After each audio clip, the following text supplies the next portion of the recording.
ನನ್ನ ಹೆಸರು J Stephen Sujith, Mysuru division Catholic Christian ಅಸೋಸಿಯೇಷನ್ನ ಪ್ರೆಸಿಡೆಂಟು. ತಾರೀಕು 9/1/24 ಹಾಗೂ 11/1/24ರಂದು ನಮ್ಮ ಮೈಸೂರು ಧರ್ಮಕ್ಷೇತ್ರದ ಬಿಷಪ್ ಹೌಸ್ ಬನ್ನಿಮಂಟಪಲ್ಲಿ ಏನಿದೆ ಅಲ್ಲಿ ಒಂದು ಫಾದರ್ಗಳ, ಈ ವೇದಿಕೆಯಲ್ಲಿರೋಂಥ ಫಾದರ್ಗಳ ಆಡಿಯೋ ಸಂಭಾಷಣೆ ವಿಚಾರವಾಗಿ ನಮ್ಮ ಬಿಷಪ್, ವಿಶ್ರಾಂತಿಯಲ್ಲಿದ್ದಂಥ ಬಿಷಪ್ ಕನಿಕದಾಸ್ ವಿಲಿಯಮ್ ಅವರಿಗೆ ಒಂದು ಕಾನ್ಸ್ಪರೆನ್ಸಿ ಕಿಲ್ ಅನ್ನೋ ಒಂದು ಆಪಾದನೆ ಬಂದಿದೆ. ಅಲ್ಲಿ ಪತ್ರಿಕಾಗೋಷ್ಠಿಯಲ್ಲಿ ಮಾತಾಡಿದಂಥ ಫಾದರ್ ಜಾನ್ ಸಿಕ್ವೇರ ಅವರು ಈ ಆಪಾದನೆ ಮಾಡಿದ್ದಾರೆ. ಅದು ನಿಮ್ಮ ಮಾಧ್ಯಮಗಳಲ್ಲಿ ಬಂದಿದೆ, ನಿಮ್ಮ ಪತ್ರಿಕೆಯಲ್ಲಿ ಬಂದಿದೆ. ಆ ಆಪಾದನೆ ಸತ್ಯಕ್ಕೆ ದೂರವಾದಂಥ ವಿಚಾರ ಅನ್ನೋ ವಿಚಾರ ತಿಳಿಸೋದಕ್ಕೋಸ್ಕರ ಇಂದಿನ ಪತ್ರಿಕಾಗೋಷ್ಠಿಯನ್ನು ನಾನು ಕರೆದು ಆಪಾದನೆಯಲ್ಲಿ ಉಲ್ಲೇಖ ಆಗಿರೋಂಥ ಹೆಸರುಗಳು father Gnanaprakash, father Rohan, father Anthony Raj ಅವರು ಇಲ್ಲೇ ವೇದಿಕೆಯಲ್ಲೇ ಇದ್ದಾರೆ, ಮುಂದೆ ಬಂದಿದ್ದಾರೆ. ಅದಕ್ಕೆ ವಿವರಣೆ ಕೊಡೋಕ್ಕೆ ಮಾಧ್ಯಮದ ಸ್ನೇಹಿತರು ಏನು ವಿವರಣೆ ಇದ್ದರೂ ಪಡಿಬೋದು. ಭಾವಚಿತ್ರ ಇವ್ರದ್ದು ಬಳಸಲಾಗಿದೆ, ಆಡಿಯೋ ಇವ್ರದ್ದಲ್ಲ. ನಾನು ಫಾದರ್ ಜ್ಞಾನಪ್ರಕಾಶ್ ಅಂತ ಹೇಳ್ಬಿಟ್ಟು ಇತ್ತೀಚೆಗೆ ಆಡಿಯೋನ ಯೂಟ್ಯೂಬಲ್ಲಿ ಅಪ್ಲೋಡ್ ಮಾಡಿದ್ದಾರೆ. ಅದು ಯಾರು ಅಪ್ಲೋಡ್ ಮಾಡಿದ್ದಾರೆ ಅಂತ ಗೊತ್ತಿಲ್ಲ. ಕೆಲವು ಗುರುಗಳ ಹೆಸರಿಗೆ ಮಸಿ ಬಳಿಲಿಕ್ಕೆ, ತೇಜೋವಧೆ ಮಾಡಲಿಕ್ಕೆ, ಮತ್ತು ಇತ್ತೀಚೆಗೆ ಏನು ಬಿಷಪ್ ವಿಲಿಯಮ್ರವರ ರಾಜೀನಾಮೆ ಆಯಿತು ಆ ಪ್ರಕರಣನ ಬುಡ ಕೆಳಗೆ ಮಾಡಲಿಕ್ಕೆ, ಮತ್ತು ಅನುಕಂಪ ಗಿಟ್ಟಿಸ್ಕೊಳ್ಳಲಿಕ್ಕೆ, ಮತ್ತು ಯಾರೆಲ್ಲ ನ್ಯಾಯ ಸತ್ಯಪರ ನಿಂತ್ಕೊಂಡಿದ್ರು ಫಾದರ್ಸ್ಗಳು ಸುಮಾರು 4-5 ವರ್ಷದಿಂದ, ಅವರ ತೇಜೋವಧೆ ಮಾಡಲಿಕ್ಕೆ ಯಾರೋ ಒಬ್ಬ ಅನಾಮಿಕ ಕಿಡಿಗೇಡಿ ಇತ್ತೀಚೆಗೆ ಯೂಟ್ಯೂಬ್ ಚಾನಲಲ್ಲಿ ಅಪ್ಲೋಡ್ ಮಾಡಿದ್ದಾನೆ. ಇದ್ರ ಬಗ್ಗೆ ಈಗಾಗಲೇ ಸೈಬರ್ ಕ್ರೈಮ್ಗೆ ಕಂಪ್ಲೇಂಟ್ ಹೋಗಿದೆ. ನಾನು ನೆನ್ನೆನೂ ಅಧಿಕಾರಿಗಳಿಗೆ ಫೋನ್ ಮಾಡಿ ಕೇಳಿದೆ. ಅದನ್ನ ಪತ್ತೆ ಮಾಡಲಿಕ್ಕೆ ಹೆಚ್ಚು ಕಡಿಮೆ ಒಂದು 15 ದಿನ ಆದ್ರೂ ಬೇಕಾಗ್ತದೆ, ಒಂದು ಸ್ವಲ್ಪ ಸಾವಧಾನವಾಗಿ ಇರಿ ಅಂತ ಹೇಳ್ಬಿಟ್ಟು ಹೇಳಿದ್ದಾರೆ. ನಾನು ಏನು ಹೇಳಿಕ್ಕೆ ಬಯಸ್ತೀನಿ ಅಂತ ಹೇಳಿದ್ರೆ, ಇವತ್ತು ತಂತ್ರಜ್ಞಾನ ಎಷ್ಟು ಮುಂದುವರೆದಿದೆ ಅಂತ ನಿಮಗೇನೆ ಗೊತ್ತು. ಆರ್ಟಿಫಿಷಿಯಲ್ ಇಂಟೆಲಿಜೆನ್ಸ್ ಆಗಿರ್ಬೋದು, ಕೃತಕ ಬುದ್ಧಿಮತ್ತೆ ಅಥವಾ ಯಾಂತ್ರಿಕ ಬುದ್ಧಿಮತ್ತೆ ಅಂತ ಕರೀತಾರೆ. ಏನಾದ್ರೂ ಆಗ್ಬೋದು ಇವತ್ತಿನ ದಿನದಲ್ಲಿ. ಸೊ ನಮ್ಮ ತೇಜೋವಧೆ ಮಾಡಲಿಕ್ಕೆ ಮಾಡಿರುವಂತಹ ಫೇಕ್ ಮಾಫ್ಟ್ ಆಡಿಯೋ ಇದಾಗಿರ್ತದೆ. ಅಲ್ಲಿರುವಂಥ ಸ್ವರಕ್ಕೂ ಅಥವಾ ಅಲ್ಲಿರುವಂತಹ ಆಡಿಯೋಕ್ಕೂ ನಮಗೂ ಯಾವುದೇ ರೀತಿಯ ಸಂಬಂಧ ಇಲ್ಲ.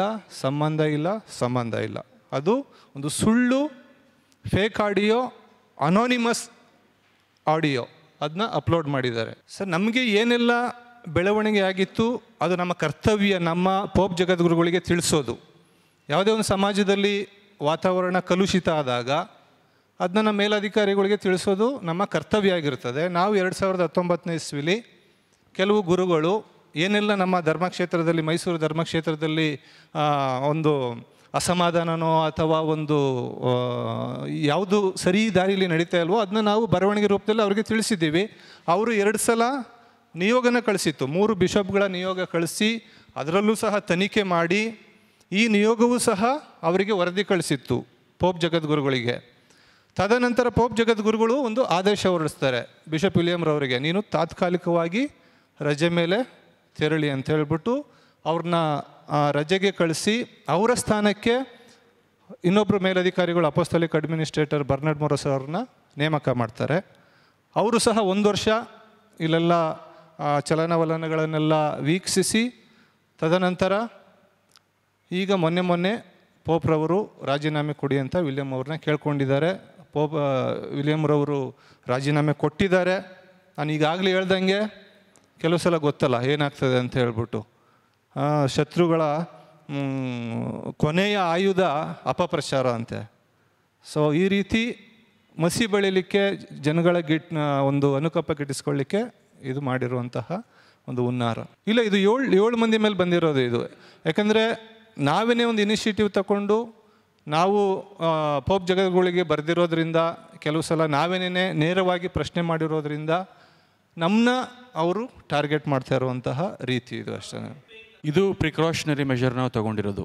ಹೇಗೆ ಅಂತ ಹೇಳಿದ್ರೆ, ಅವರು ಪಬ್ಲಿಕ್ ಆಗಿ ಸ್ಟೇಟ್ಮೆಂಟ್ ಕೊಡ್ತಾ ಇದ್ದಾರೆ, ಇವು ಇಂಥವರು ನಾವು ಬರೆದವ್ರ ಮೇಲೆ ಅವರು ಟಾರ್ಗೆಟ್ ಮಾಡ್ತಿದ್ದಾರೆ ಅಂತ ಆಗಲೇ ಫಾದರ್ ಹೇಳಿದ್ರು. ಅಂಥವ್ರ ಮೇಲೆ ಉದ್ದೇಶಪೂರ್ವಕವಾಗಿಯೇ ಭಾವಚಿತ್ರ ಹಾಕಿ ಒಂದು ಮಾಫ್ಟ್ ಆಡಿಯೋ ಏನು ಮಾಡಿದ್ದಾರೆ ರಿಲೀಸ್ ಮಾಡ್ತಾರೆ. ಇದೊಂದು ಸ್ಟೋರಿ ಹೇಳ್ತೀನಿ ಕೇಳಿ.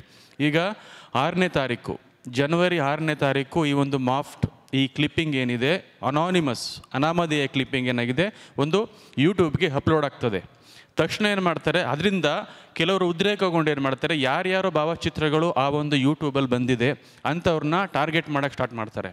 ಅವರು ಧರ್ಮಾಧ್ಯಕ್ಷರ ನಿಲಯಕ್ಕೆ ಹೋಗಿ ಧರ್ಮಾಧ್ಯಕ್ಷರ ಮುಂದೆ ಏನು ಮಾಡ್ತಾರೆ, ಆ ಟೇಬಲ್ನ ಈ ಥರ ಕೊಟ್ಟು ಅವ್ರನ್ನ ಪ್ರಶ್ನೆ ಮಾಡ್ತಾರೆ, ನೀವು ಹೊರಟು ಹೋಗಿ, ನೀವು ಬೇಡ, ನಮಗೆ ವಿಲಿಯಂ ಬೇಕು ಅಂತ. ಅಂದರೆ ಇಲ್ಲಿ ಯಾವ ಧರ್ಮಾಧಿಕಾರಿ ಇರಬೇಕು, ಯಾವ ಧರ್ಮಾಧಿಕಾರಿ ಅದಲ್ಲ, ಅದು ಮೇಲಧಿಕಾರಿಗಳು ತೀರ್ಮಾನ ಮಾಡೋದು.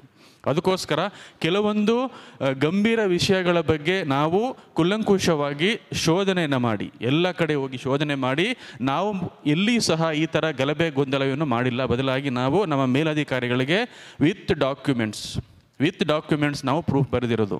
ಕೊನೆಗೆ ಏನು ಮಾಡ್ತಾರೆ, ಇದನ್ನು 6ನೇ ತಾರೀಕು ಈ ಒಂದು ಈ ಒಂದು ಕ್ಲಿಪ್ಪಿಂಗ್ನ ಈ ಒಂದು ಸಾಮಾಜಿಕ ಜಾಲತಾಣಕ್ಕೆ ಬಿಟ್ಟು, ತದನಂತರ ಅಲ್ಲಿ ಯಾವ ಭಾವಚಿತ್ರಗಳಿದೆ ಅವರನ್ನು ಏನು ಮಾಡ್ತಾರೆ, ಗುರುಗಳನ್ನ ಟಾರ್ಗೆಟ್ ಮಾಡೋದು, ಅವಾಚ್ಯ ಶಬ್ದಗಳಿಂದ ನಿಂದಿಸೋದು, ಈ ರೀತಿಯಾದಂತಹ ಒಂದು ಸಮಾಜದಲ್ಲಿ ಅಶಾಂತಿಗೆ ಒಂದು ವಾತಾವರಣ ಸೃಷ್ಟಿ ಮಾಡುವ ಉದ್ದೇಶದಿಂದ ಅವರೆಲ್ಲ ಮಾಡ್ತಾರೆ.